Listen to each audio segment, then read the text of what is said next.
streaming live, tackling the topics everyone's talking about online. Share, engage, interact. This is Newsfeed Now. A good Wednesday to you. I'm Mallory Brooks. Thanks for joining us for Newsfeed Now. I'm in for Aaron Nolan this afternoon. We begin in Arkansas, where a man's Twitter feed has gone viral after completing something called the Waffle House Challenge. Have you heard of it? He lost his fantasy football league, and this was his punishment. Claire Kreitz explains. You hear it all the time. It's the breakfast of champions, but not in this case. I lost all my playoff games. Cyrus Wittig lost his fantasy football league, and his punishment? The Waffle House Challenge. The name of the game, spend 24 hours in a Waffle House. For each waffle you eat, subtract an hour. Sounds simple enough, right? I thought it was going to be easier than it was. Not exactly. As a sports broadcaster for Henderson State, it's only natural Wittig did his own play-by-play on Twitter as he took on the challenge. Waffles for Wittig. Appreciate you joining us. He went in with no set strategy. And I didn't pace myself. I didn't even fast before I started. I thought it would be funny just to go in a full attack mode. Well, at least not a good one. I ordered 6 waffles and just started digging in. 2 hours in, 5 waffles down. I was in trouble there for a little bit. My stomach was giving me fits. While his pace slowed quite a bit, Wittig never threw in the towel, or should I say fork. Here we go. At hour 12, he finished waffle number 12. I can leave. David, you want to get out of here? And his challenge was complete. His Twitter already gaining traction as well. It got up to about 800 likes when I left. Now he's gotten more than 6,000 retweets and 61,000 likes. It's been a wild ride. I did not expect this, but it's been a lot of fun. And even after downing a dozen waffles. I love Waffle House waffles, and I'll continue to eat Waffle House waffles to the day I die. He's already been back to get another order. This will not deter me from my Waffle House experience, but it might deter me from spending my whole day here in the near future. Tearing into courts. And we want to bring Claire in from Little Rock, who covered this story. So much fun watching him. You know, you think 12 waffles, that's not too much, but Waffle House waffles are big. We were just taking a look at the size of it. Yes, I actually got a waffle while I was there because, I mean, you can't go in to Waffle House and not get a waffle. But yeah, they're thick, and I don't know that I could do 12. 12. That is a lot of waffles that big. 12 hours. Did he say how the staff felt about all this? Were they just, I guess, watching from afar? No, they actually came up to him. He got them included in the whole thing. He actually tweeted pictures with them. They were all friends by the end of the day. I can imagine it was just as much fun for them as well. Now he's gone viral. What has he talked about with the fame of being viral on Twitter? Well, he says it was definitely unexpected. He's interacted with a lot of people, which he loves, and he just can't believe that it took off like this. So much fun to watch that. I love that. And, you know, this all started with fantasy football when he lost a bet. I can imagine his next fantasy football team. He's going to be working hard on that lineup. Yes, he is. And he even said if he has to do this again, he would consider doing this challenge again. But if he did it again, he'd go in with a little bit of a better strategy. Right. He went through with it, though. Very impressive. We love that story. Claire, thank you for sharing it with us. We appreciate you. Have a great afternoon. Now, another story a lot of people are talking about all over the world. Prince Harry and Meghan Markle said they want to continue with their charity work after their independence bid, but it's still unclear how royal duty will fit into their new lives. Meghan and Harry are due to begin a period of transition that will see them split their time between Britain and Canada. Kelly Cobiella reports from London. Harry and Meghan said they wanted to continue with their charity work when they posted their own Declaration of Independence. But it's still not clear how royal duty will fit into their new lives. While future King Prince William and the Duchess of Cambridge, Kate, are back on royal duties today, behind the scenes, royal aides work on rewriting the royal rulebook for Harry and Meghan. Almost half of Brits surveyed support Harry and Meghan's independence bid, but the majority don't think they should get public money or have taxpayers foot their security bill. The media has been unrelenting, so for them, I think it's just fair enough that they are at least protecting themselves by taking time off. I think it's going to be very difficult for those two, very, very difficult, I think, because they've got to be careful how they step, what they do. Difficult for the Queen, too, keeping the couple and the country happy. If she strips them of their titles, it could bring back bad memories of Harry's mother, Princess Diana, and her treatment by the royal family. Let them keep the titles, and they could be viewed as using the monarchy to boost their brand and make money. Prince Harry will have to face at least some members of the British press for the first time since this big announcement. Tomorrow, he's here at Buckingham Palace for his first royal engagement since his big announcement. Kelly Kobiella, NBC News, London. Kelly, thank you. After a month-long delay, impeachment is set to take center stage in Washington once again. Speaker Nancy Pelosi said yesterday the House will vote today on a resolution that will move things to the next phase. Karen Kafa reports. The House on Wednesday poised to vote to send the articles of impeachment against President Trump over to the Senate, the first step toward a trial. The House is likely to finally send the articles over to us. House Speaker Nancy Pelosi is also expected to name her impeachment managers, the House Democrats who will make the case against the president. That group expected to include Intelligence Committee Chairman Adam Schiff and Judiciary Committee Chairman Jerry Nadler, whose panels had prominent roles in the House proceedings. The president's defense team is expected to include White House counsel Pat Cipollone and President Trump's personal attorney Jay Sekulow. Republicans continue to criticize Pelosi's decision to withhold the articles from the Senate for a month, but Senate Majority Leader Mitch McConnell says the trial is now likely to begin on Tuesday. And we'll be able to, we believe, if that happens, in all likelihood, go through some preliminary steps here this week. But some Senate Democrats believe the delay has given them time to make their case for additional witnesses, especially to moderate Senate Republicans. What we need to do is hear from those people who were in the room, who have a firsthand knowledge of what occurred. That's what the American people want. McConnell says the witness issue will be addressed. On Capitol Hill, I'm Karen Kafa. Karen, thank you. We want to bring in Kelly Meyer now in Washington. Kelly, thank you for joining us on a very busy day for you. I know you may need to step away at some point to get to what is happening. We completely understand. In the meantime, can you tell us exactly what we can expect?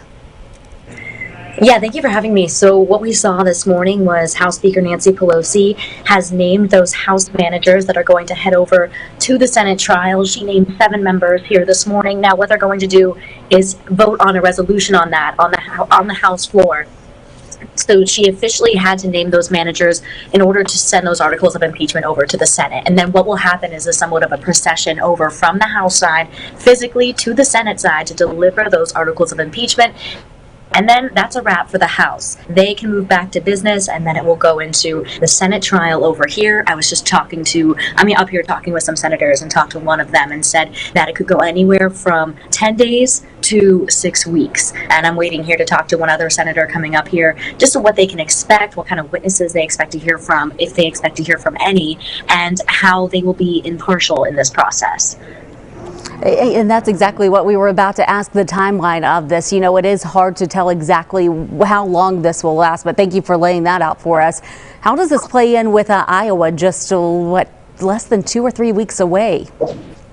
Yeah, I mean, we're going to see some of those Democratic presidential candidates will have to basically sideline their campaign and stay here in the Senate for that trial. What I'm hearing is that they're going to be here for 6 days a week, maybe from 1 p.m. to 7 p.m., focusing in alone on the Senate trial. So you're seeing people like Senator Bernie Sanders, Senator Elizabeth Warren, Senator Amy Klobuchar, who are going to stall that campaign and come back here and deal with the Senate impeachment trial.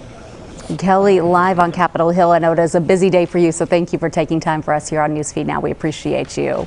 Absolutely. You know, the heartbreak in Australia has affected so many people. Everyone wants to help, and now animals in Australia are getting a helping hand from students in Kansas. The 6th through 8th grade classes are spending their sewing class time to make pouches and wraps for animals who have been displaced by brush fires in Australia. Angelica Costello reports. It's pretty cool because I've always wanted to go to Australia, so it's pretty nice save animals from Australia. That's exactly what the Andover Middle School students are doing with something as simple as a sheet. A lot of people donated a lot of fabric and materials, so we just got to pick out what we kind of like wanted to do. The 6th through 8th grade students are using the donated materials to sew pouches and wraps for animals who've lost their homes to bushfires. I came and talked to the kids. Normally I like them to be able to make something that they get to keep. My 7th and 8th grade class is going to be able to still make their individual project because we have enough time. 6th grade class is limited to 9 weeks, and they readily gave up making their own individual projects. They said, no, this is important, this will be fun, let's go ahead and help these animals out instead of making our own. While some students jumped at the opportunity, others not so much. I was like ready to start doing it, but then at the same time I was like not ready to start doing it because I feel like I'm not a very good sewer, but like, I mean, if it's a little crooked, it shouldn't matter. Animals, they won't pick out specific little parts of it. The creations will go to joeys, wallabies, and even microbats.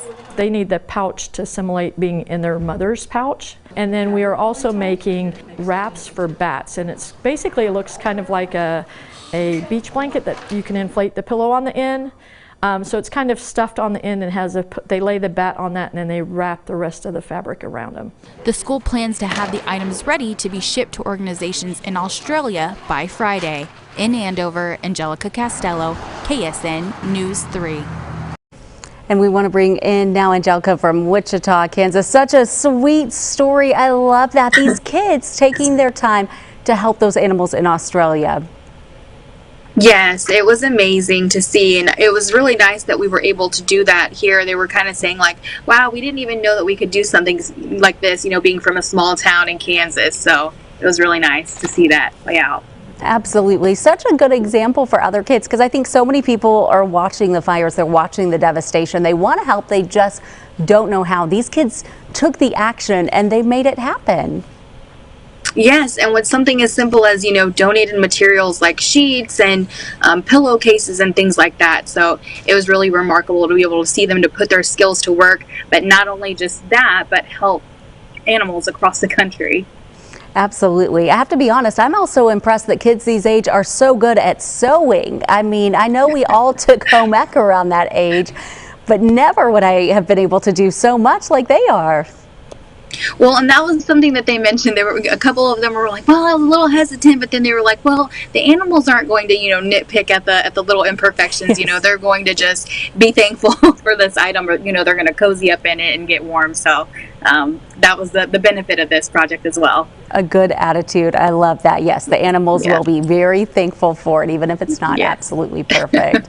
Angelica, thank you so much for taking your time for us here on Newsfeed Now. Hope you have a great afternoon. You too. Thank you. Well, now we go to Alabama, where a man may be blind, but he definitely has a vision. Sammy Eaton is trying to raise money to help pay for the final pieces of his food business and hopes his inspiring story can help him reach his goal. Chad Petry has more. I put this on some years ago. Cowboy Sammy Eaton shows me his concessions trailer, something he's built bit by bit. A lot of people tell blind people they can't do this and they can't do that. I would like to encourage blind people, try. My hands are my eyes. He was trained at the Alabama School for the Blind in Talladega and is trying to raise $7,000 to pay for a generator and other needs for his trailer before he can start his business, hopefully by Mardi Gras season. When you start doing something with your hand or doing something with your mind, or doing something that will make you feel better, you start feeling better. Sammy Eaton says he's overcome a lot of obstacles in his life, and his faith has helped him do it. Well, I do try, and when you get up and try, you know, you make one step, I believe God will make the next step. His inspiring story was featured on the popular Our Southern Souls blog this week, telling more people about his mission. In Pritchard, Chad Petry, WKRG News 5. And we want to bring Chad in now from Mobile. Chad, thank you so much for joining us here on Newsfeed. Now, what an inspiring and touching story.